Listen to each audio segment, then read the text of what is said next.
नमस्कार दोस्तों, राधे राधे।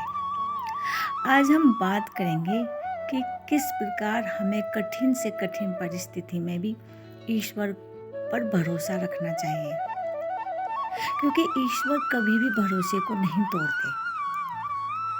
हालात चाहे कैसे भी हों, अगर आपने अपना भरोसा ईश्वर पर रखा है तो वो कभी भी आपको निराश नहीं करेंगे। हाँ, हो सकता है थोड़ा देर हो जाए। देखिए, जीवन में हमें दो लोगों पर भरोसा रखना चाहिए। अब आप सोचेंगे कि दो लोग कौन? एक तो हमें ईश्वर पर भरोसा रखना चाहिए और दूसरे हमें खुद पर भरोसा रखना चाहिए।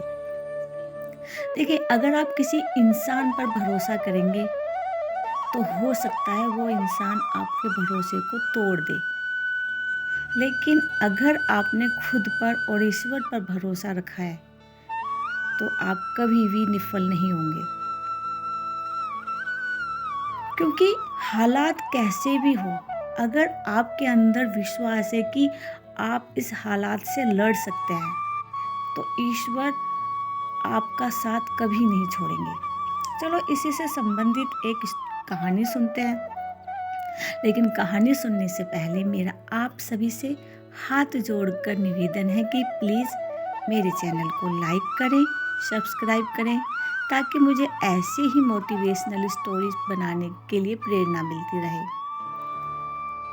चलो कहानी शुरू करते हैं। एक महिला थी जो श्री कृष्ण को बहुत ज़्यादा प्यार करती थी, विश्वास करती थी, पूजा करती थी। आप ये कह सकते हैं कि उसका अटूट विश्वास था श्री कृष्ण भगवान में।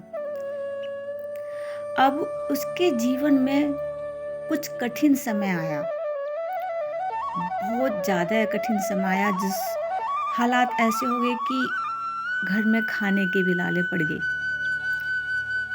लेकिन उसका भरोसा था कि श्री कृष्ण भगवान एक दिन जरूर उसकी स्थिति को अच्छी करेंगे। स्थिति इतनी बेहद दयनीय हो गई थी कि घर में खाने पीने के लिए भी कुछ नहीं था। कई दिनों से परिवार भूखा था। परिवार की ये हालत उससे देख ही नहीं जा रही थी।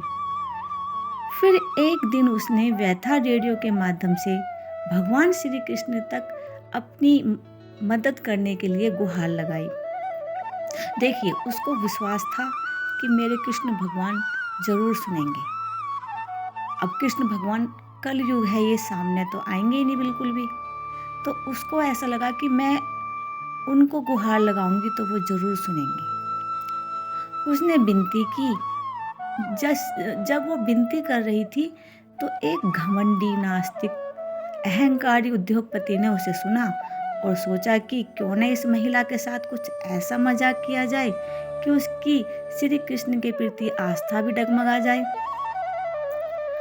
उसने अपने सेक्रेटरी को कहा कि ढेर सारा खाने का सामान, महीने भर का राशन उस महिला के घर देकर आओ, और जब वो महिला पूछे कि ये किसने भेजा है तो कह देना कि शैतान ने भेजा है। जब सेक्रेटरी महिला के पास सामान पहुंचाने गई तो पहले उसके परिवार ने तृप्त होकर भोजन किया। फिर वो सारा राशन अलमारी में रखने लगी। उसने एक बार भी सेक्रेटरी से ये नहीं पूछा कि राशन किसने भेजा है। यह देखकर सेक्रेटरी से रहा नहीं गया। तब उसने महिला से कहा कि क्या आपको इस बात की कोई उत्सुकता नहीं है कि ये राशन आपके पास कहाँ से आया है, किसने भेजा है? उस महिला ने जवाब दिया कि मैं आखिर इतना क्यों सोचूं? मुझे मेरे श्री कृष्ण का पूरा भरोसा है। जब मेरा कृष्ण किसी को आदेश देता है तो बड़े से बड़े शैतानों को भी उसके आदेश का पालन करना पड़ जाता है। जो भी करेगा अच्छा ही करेगा। अब हमें इस कहानी से ये सीख मिलती है कि उसका विश्वास था कि कृष्ण भगवान किसी न किसी को उसके पास मदद के लिए जरूर भेजेंगे। उधर उस उद्योगपति को इतना घमंड था, आप कह सकते हैं वो शैतान था। लेकिन भगवान ने उसको ही क्यों चुना? आप कह सकते हैं उसने महिला के घमंड को तोड़ने के लिए अपनी सेक्रेटरी को भेजा। अब हो सकता है कि भगवान ने उद्योगपति के घमंड को तोड़ने के लिए उद्योगपति को चुना, ताकि उसका भी कुछ उद्धार हो सके। इसलिए हमें हमेशा खुद पर और ईश्वर पर भरोसा रखना चाहिए।